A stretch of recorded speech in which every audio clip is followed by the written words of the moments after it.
Ir jau 72. diena, un es vēl nekad tik vēl neesmu filmējis video.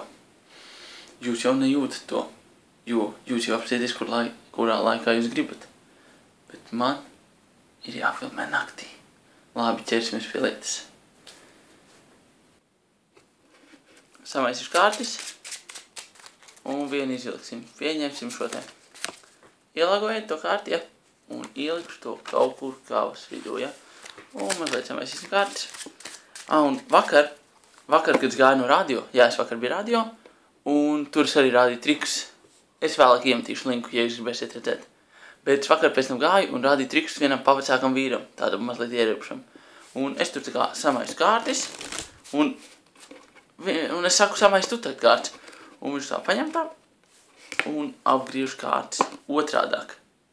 Bet es neredzēju, es biju kaut kur aizskatījies, kaut kur, es nezinu, skatījos, un viņš šitā te izdara. Un samaisu kopā tās kārtas.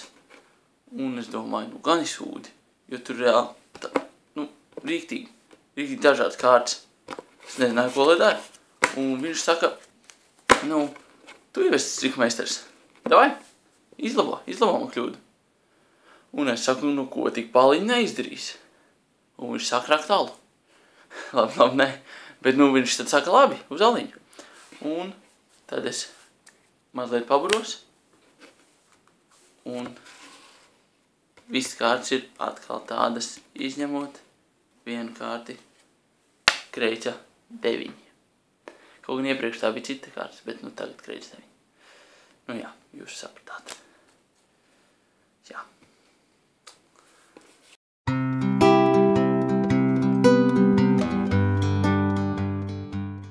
Šodien būs tāds kā atjautības uzdevums.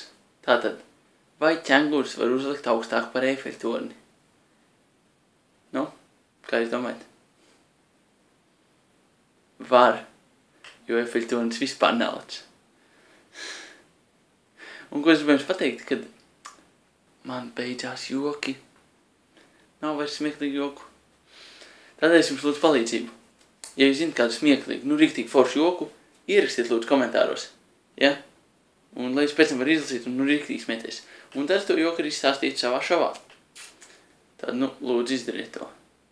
Bet tagad ar labu nakti.